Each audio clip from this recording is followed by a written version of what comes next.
Mm-hmm. But the majority of our team members, like, we were all huddled around just this central desk. We had a little generator running. We were running off of a cell phone hotspot. We set up a call center, and just seeing the team and the organization come together, like, one of our drivers was working with us. I mean, a tree fell on his house, and we said, "What are you doing here?" And he said, "Well, I have insurance. You know, the tree's on my house, whether or not I'm there, so I'm going to come to work and help other people." Oh, my God. So, and I get a little emotional sharing this. Of course, it's like, when you're saying it, like, my heart kind of breaks, because I feel that, like, even the worst disasters bring the best in people.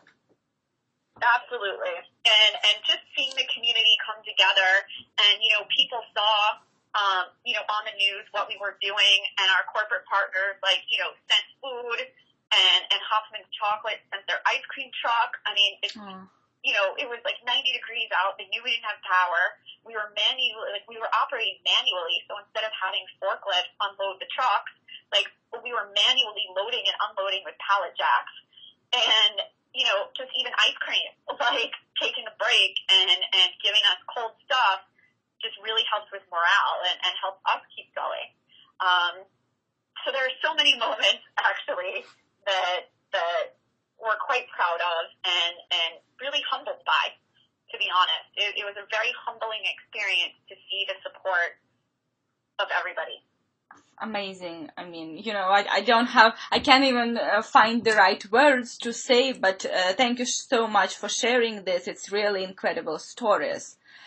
And you mentioned commitment. So actually, I'm looking at the collaboration and relationship from kind of a triangle perspective, right? You have commitment on one side, then you have passion about your organizational values, and then you have experience of working together. So we kind of talked about commitment a little bit, but if you have to choose out of these three, which you think is the most critical for the successful collaboration during disasters? Commitment, passion, or experience? I know it's hard to choose. Oh, man. Really? I can't answer that. Oh, my gosh. Let me think about that. You can kind of just talk about all three and... Yeah, sure, because I mean, someone could have the experience, but if they're not committed or have the passion, like, what good is experience if you're not willing to just, work hard to execute that? And you can have the passion, but if you don't have the knowledge. So, yeah, actually talking through that, I would say, I think passion and commitment go hand in hand. I think if you're passionate, you're going to put all of yourself into something, right? Mm-hmm. And I think if you're committed, it's because you care about what you're doing.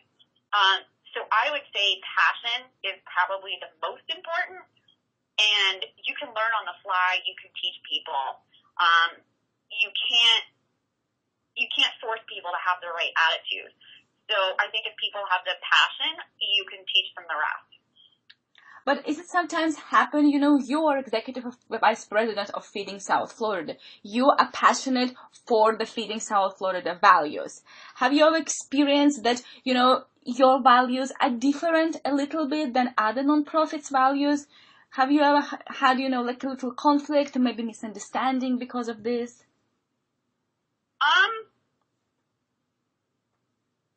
We like to think that all nonprofits are committed to serving, right? Mm-hmm. And so sometimes I think where there is a quote-unquote conflict, I think is a result of people's passion in that they're advocating for the people they serve.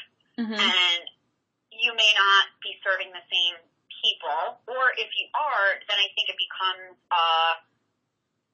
you're competing for the same resources, right? Mm-hmm. So funds are scarce, and where you would like to see organizations collaborate and work together, sometimes in order to get those resources, I think there is I think that's where maybe sometimes a conflict comes in.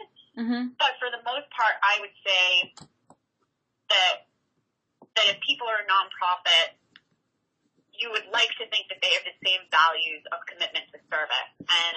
And we're fortunate to have some really great partners that do share our values. So when you mentioned about competing for the resources, so do you compete for volunteers? Do you compete for funding? Do you compete for grants? So what exactly resources that, for example, Feeding South Florida usually needs? Yeah, I mean, I think it's funding for sure. Funding. I think as corporations and foundations, sometimes they change their strategic priorities. Maybe one year a company is focusing on education, maybe another year they're focusing on food insecurity. And so the fundraising, you go into your fiscal year with a budget of space, right? And so if donors' priorities change, then you may not get those funds. And so I think that funds are scarce. And so I think that there's always that is the biggest need. What about information? How do you mean? Like in what context? Like for example, when disaster happens, where do you get information of who needs help, basically? Well, I mean, I can speak for us. For you, yeah.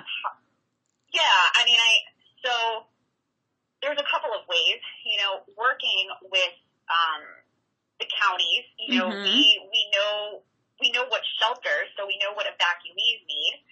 And then in terms of what individuals need, I mean, we do have a phone tree and a hotline that goes into place. So you have a hotline. Yes, and so we switch our main phone line over to a call center, right? Mm-hmm. And so it's, if you're an individual in need of assistance, press 1. Like if you're an agency in need of assistance, press 2. If you're looking to make a donation, press 3. And so our team shifts into disaster relief mode. And so we stop kind of normal operations and so we shift into, okay, who's going to handle individuals? Who's going to handle, organizations, right? Mm-hmm. And so I think that through our partner agencies, through working with sites, through working with elected officials, and honestly just through word of mouth, and then we were really fortunate to have a great media partner. Mm-hmm. I would say that's a really big key component of disaster relief. WSBN, a local station, mm-hmm. stepped in and supported us and was running our efforts every 30 minutes. And they were able to get down to the Florida Keys with us. We were the first truck to make it down there, actually, when the roads opened. And so I think by them showing the community what we were doing, we were actually able to raise awareness and we were able to help more people than we would have if we didn't have that media partner. Wow, that's great that you mentioned media partners because I've never thought about it.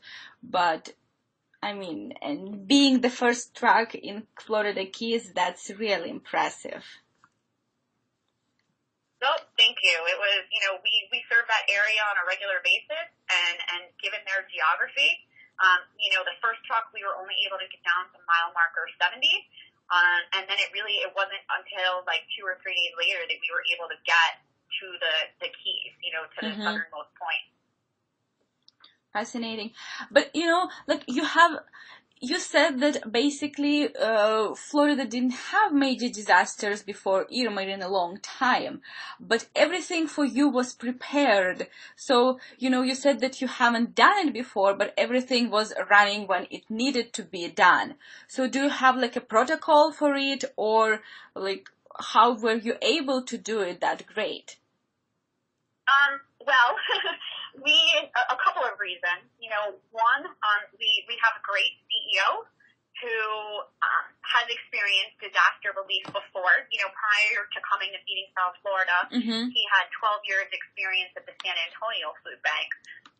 So they played a huge role in supporting Katrina's efforts, and after Gustav and Ike.